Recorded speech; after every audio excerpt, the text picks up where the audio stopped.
అయ్యా మీ పొలాన్ని కాదు మా పొలాన్ని కూడా అప్పులు కట్టలేదని ఎట్టగే బీడు చేసినాడండి. రోజు రోజుకి వడ్డీలు పెంచేస్తున్నాడండి. పనులు లేక తిండి లేక మేము పస్తులు ఉంటున్నామండి బాబు. మీరందరూ పిచ్చోళ్ళు, అందుకనే ఇట్లా ఉన్నారు. మీరందరూ ఏకమైతే మిమ్మల్ని ఎదిరించేవాడు ఒక్కడ కూడా ఉండడు. మీకెందుకు నేను చెప్తా వినండి. అరకలు గట్టిని సాగు చేద్దాం. నిజమేనా? నడండి రా, ఊళ్ళోకి వెళ్ళి అరకలు తీసుకొద్దాం. ఆగండి ఆగండి, నా పొలంలో దిగడానికి ఎన్ని గుండెలు మీకు? మా పొలంలో దిగడానికి ఒక్క గుండె చాలు. పిచ్చి పిచ్చి ఆశాలు వేశారంటే ప్రాణాలు తక్కువ. జాగ్రత్త. ఆహా కుమార్, అదే మాట నువ్వును. పిచ్చి పిచ్చి వేషాలు వేస్తే ప్రాణాలు తక్కువ. జాగ్రత్త. మన కుర్రనాయలా రే, నా సంగతి మీకు ఇంకా తెలవదు. ఈ సంగతి తెలుసుకోవడానికి మాకు ఇక్కడ తీరిక లేదు. వెళ్ళు వెళ్ళు వెళ్ళండాయా. నా వెనకాలింత మద్దతున్నా నీకు ఏడాకోళంగానే ఉందన్నమాట. రేయ్ చేసేయండిరా.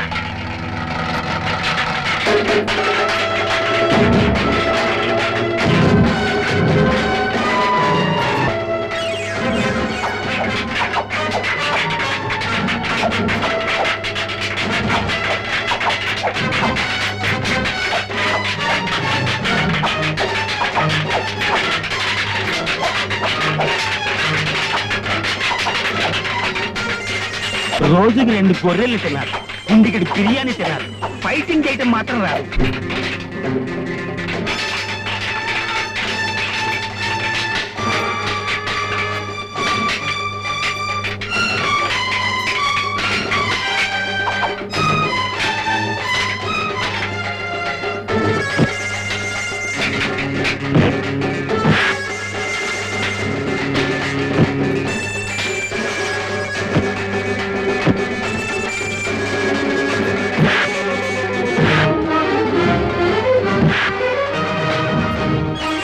వెళ్ళేదేంటి?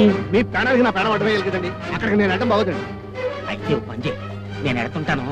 నేను మీ వెనకాల పరిగెట్టుకొస్తా. పోనీ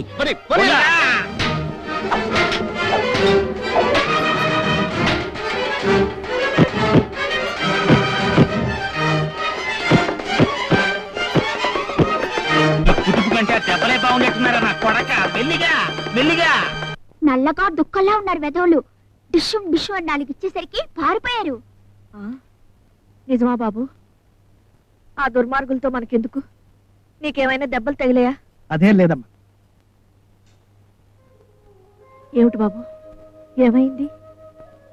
అయ్యో బొబ్బులు, మా కోసం ఎంత కష్టపడుతున్నావయ్యా. నా కోసం మీ అబ్బాయి ప్రాణాలే అర్పించాడు. నేనేం చేశాను రుణం తీర్చుకోగలను. కానీ నువ్వు వాణ్ణి మర్పిస్తున్నావు. నువ్వే లేకపోతే మేమంతా ఏమైపోయేవాళ్ళం. దేవుళ్ళ వచ్చి మమ్మల్ని ఆదుకున్నావు. అరే కుమార్, మనం తినే తిండి మనమే పండించి తినడంలో ఎంత ఆనందం ఉందో ఇప్పుడు తెలుస్తుందిరా.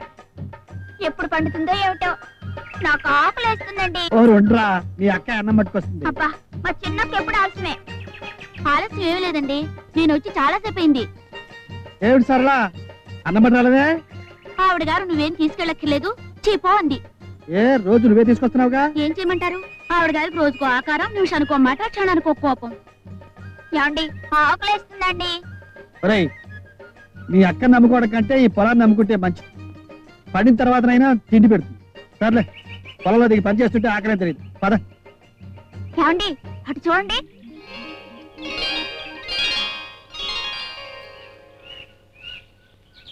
ఇటండి. చేతులు కడుకుని వచ్చి భోంచేయండి. మిమ్మల్నే వెళ్ళండి.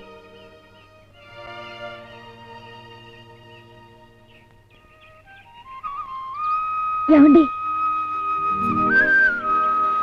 నేను మీకోసమే భోజనం తెచ్చాను. రండి భోంచేతురు కానీ.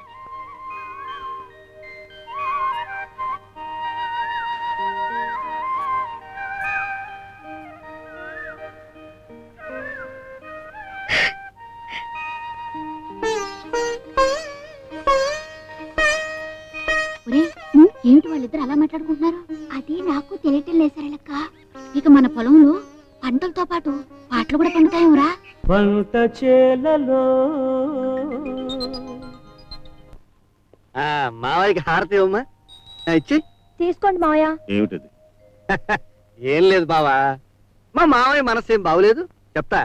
నా మనసు ఏం బాగోలేదు కనుక మా ఇద్దరు మనసు బాగుండాలి. వారం రోజుల నుంచి ఉపవాసం చేసింది.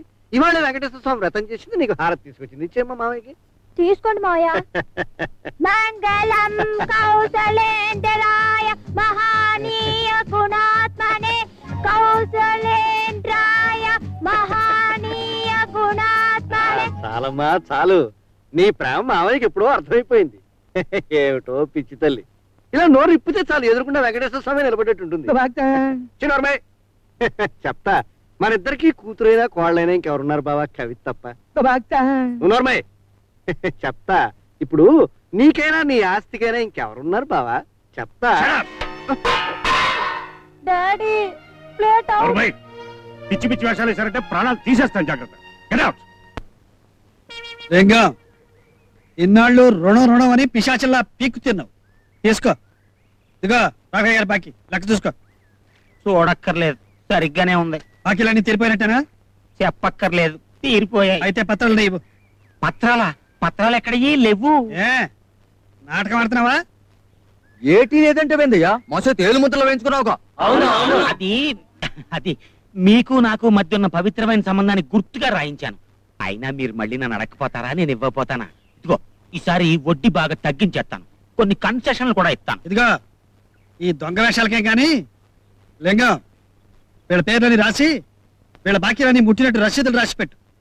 రాఘవయ్య గారికి కూడా మళ్ళీ వచ్చి తీసుకెళ్తాను. ఇదిగో నీ మాట మళ్ళీ ఊర్లో వినపడిందా? ఇటు చూడు, నీ విశాల హృదయం ముక్కలు ముక్కలైపోతుంది. జాగ్రత్త. రండయ్య. అమ్మనా మొత్తమ్మమ్మ. ఒరే సచ్చు, అయ్యా అయిపోయిందిరా, నా పని అయిపోయింది. నేను ఈ ఊళ్ళో ఎట్ట బతికేది? ఎవడైనా బాకీలు ఎగ్గొడితే ఏడుస్తాడు గాని మీరేంటంటే బాకీలు వసూలైపోతే ఏడుతున్నారు. రేయ్, బాకీలు చెల్లించేశారు అంటే నా చేతిలోంచి తప్పించుకున్నారన్నమాట. ఇంక ఈ ఊళ్ళో నా మాట ఎవడింటాడు? నాకేమి హోల్డ్ ఉంటుంది. పదవిలో ఉన్న మినిస్టర్కి లేనోడికి ఎంత డిఫరెన్స్ ఉందో, నిన్నటి లింగానికి ఈ రోజు లింగానికి అంత డిఫరెన్స్ ఉంటుందిరా సచ్చు. చేపలన్నీ కలిసి కొంగల్ని మింగేసే రోజులు వచ్చాయి. గురు, మోటా ముల్లే సర్దుకుని బిషానా ఎత్తేసి మీ ఊరు వచ్చి సచ్చేదాకా నీ పాదాల దగ్గరే పడుందామని అనుకుంటున్నాను. నువ్వే వచ్చేసావు. సర్లే, మధ్యలో వెళ్ళి డోల్తో మొరపెట్టుకున్నట్టుంది ఒరే లింగం. నిప్పుకే చెదలపెట్టే రోజులు వచ్చారా? ఆ కోట్లో పాక వేసి కోటీశ్వరుని అయిపోదామని ఆశపడ్డానా? నా కాళ్ళు నడవ ఎరగొట్టేసి తను ఫుట్బాల్ ఆడేశాడు ఆ రాజశేఖరం. నేనే కొత్త కాళ్ళు ఎత్తుకుందాం అనుకుంటున్నాను మీద పడి బతకడానికి. సరిగ్గా ఇక్కడ నా పరిస్థితి అట్టాగే ఉంది గురు. కంసుడి పాలిట శ్రీకృష్ణుడు పుట్టినట్టు ఇక్కడ నాకో శత్రువు పుట్టాడు. అమ్మనా తల్లి సిగత్తరగా, అమ్మనా అమ్మమ్మ సిగత్తరగా. ఎక్కడి నుంచి వచ్చాడో ఏమో. ఇక్కడ రైతుల భూములన్నీ సాగు చేసి పండించి వాళ్ళ బాకీలన్నీ నా మొక్కాన కొట్టాడు. ఎవడరాడు? ఎవడయ్యా అంత అసాధ్యుడు? వాడిని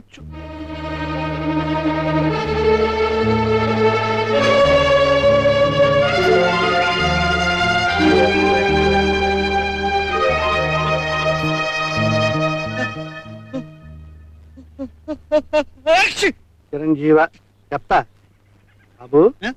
ఇప్పుడు నేను చెప్తా. చెప్తా. నీ పేరేంటి బాబు? గాడిది గుడ్డు. లేకపోతే ఏటా చందులూరు దేవయ్య. నా పేరు ఎందుకు? ఎవడకులం పొట్ల పడతావండి? నీ ముక్కు నాకు తెలియదు, నా మొహం నీకు తెలియదు. ఏంటి నక్క మొహం వేసుకుని ఏడకులం ఆడుతున్నా? ఇప్పుడు నాది నక్క మొహం, వాడిది కుక్క మొహమే. చెప్తా. రాజశేఖర్ ఎవరో చెప్పు. నీ బాబు. ఇదిగో ఎంతసేట మా గురువు గారు పెద్ద మడిచే, కొంచెం మర్యాదగా మాట్లాడవయ్యా. నీ గురువు అయితే నాకేం ఓడిందయ్యా? పేటెంచి పని చేసుకున్నంత మాత్రాన ప్రతివాడు పెద్ద మనిషి అయిపోతాడేంటి? అయినా పొట్ల పడతాడేంటి? ఆ ఊరికే అయినా నీతో నాకేది నా రసీదుగా మారాయి. బాబు బాబు, నీ రసీదులు నీకు ఇప్పిస్తాను బాబు. నాతో రా నువ్వు. ఓ నువ్వు అక్కడ పద. ఏమిటి నిన్ను రమ్మన్నానా? మరే అబ్బే నిన్ను కాదు బాబు, నువ్వు పద. నువ్వు ఇక్కడే ఉండు. ఏంటి గురుగారు, ఆ దేవాయని చూసిన దగ్గర నుంచి కాల్లో ముళ్ళు గుచ్చుకు నేను కూడా కంగారు పడిపోతున్నారేంటి? చెప్తా చెప్పు చెప్తా చెప్పు చెప్పు చెప్తా. చెప్పు. వాడు నా శత్రువు. ఆడిని శత్రువు కాడయ్యా, నా ఇరిగిపోయిన కాళ్ళు నడుమును. ఆ దేవయ్య చెప్పినట్టు ఆడు నిజంగా దేవయ్యే. ఆ ఇంట్లోంచి పారిపోయిన శ్రీధర్ కాకపోతే నీ డబ్బుకి 10 రెట్ల డబ్బు నీకు వస్తుంది, నా ఆస్తికి 10 రెట్ల ఆస్తి నాకు వస్తుంది. చెప్తా. 13వ ఎక్కం అంత కష్టంగా ఉంది, నాకేం అర్థం కాలేదు. అర్థం కాదయ్యా, చెప్తా. ఆ రాజశేఖరం కొంప గుండం కాడానికి ఎంతో టైం లేదు. ఆ శ్రీధర్ గాడే ఇంట్లో ఉంటే తన ఇంటిని తను చక్కదిద్దుకునేవాడు. వాడు ఇప్పుడు లేడు కనుక ఈ దేవయ్య గారిని ఆ ఇంటికి తీసుకెళ్ళి ఆ కొంపను మనం పూర్తిగా దోచేద్దాం.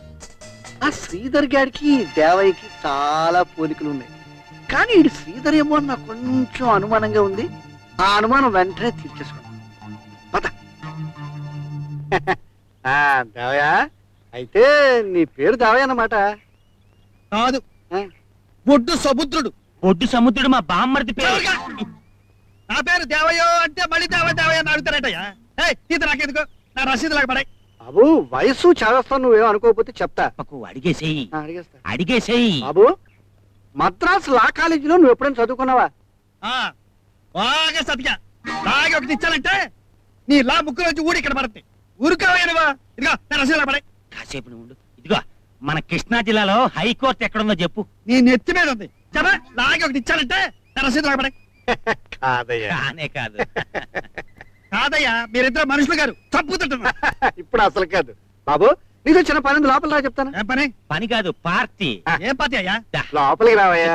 వీళ్ళు ఎక్కడ దొరికారయ్యా? లడ్డుకొచ్చి చెడుకోమని చెప్పా. పదవయ్యా మొగుడా. లోపలికి పద.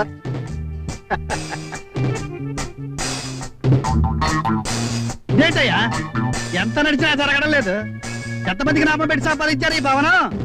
లెక్కల తర్వాత చూసుకుందాం గానీ ముందు నువ్వు కూర్చో. అలా కూర్చో. కూర్చుంటారంటయ్యా, అసలు విషయం చెప్పకుండా.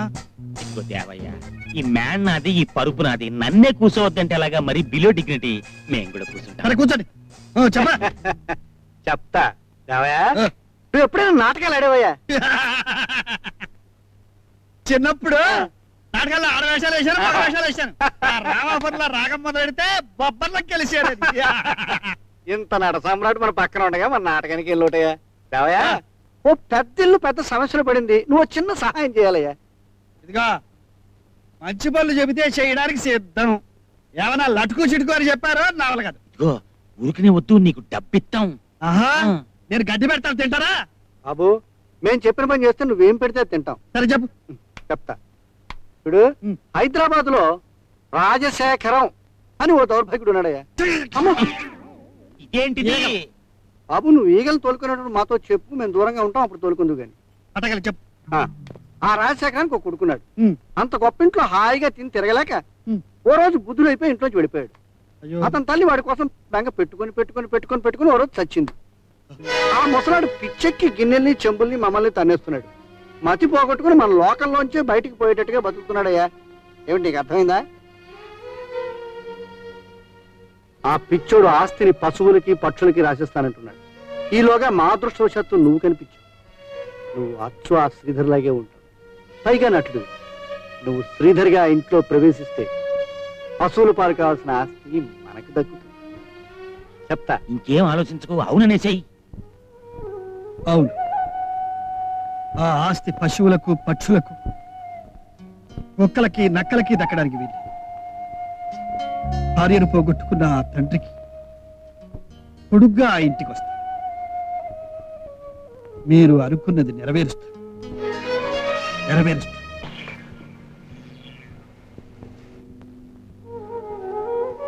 అమ్మా, నేను తిరిగి వచ్చానమ్మా. కానీ నువ్వు తిరిగి రాలేని చోటుకి వెళ్ళిపోయావా?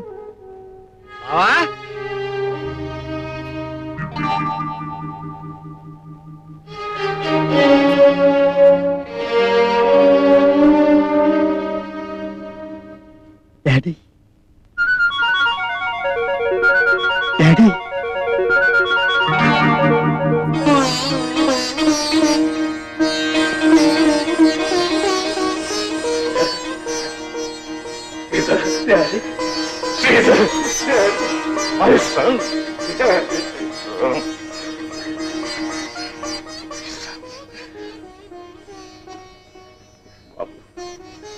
ఇన్నాళ్ళకు వచ్చావా? నువ్వు వస్తావని నన్ను ఉండదని చెప్పి మీ అమ్మ వెళ్ళిపోయింది.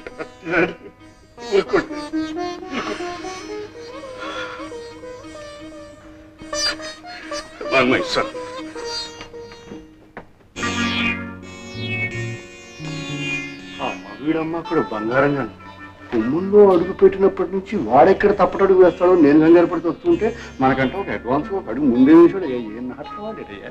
అమ్మ నా తల్లి సిగత్తారగా ఇతను ఒరిజినల్ సీదరేమో అని నాకు అనుమానం వచ్చేసిందయ్యా. మరి అదేనయ్యా నాటకం అంటేను. మనకు అనుమానం ఆ ముసలాడికి నమ్మకం కలిగించడమే నాటకం. చెప్తా.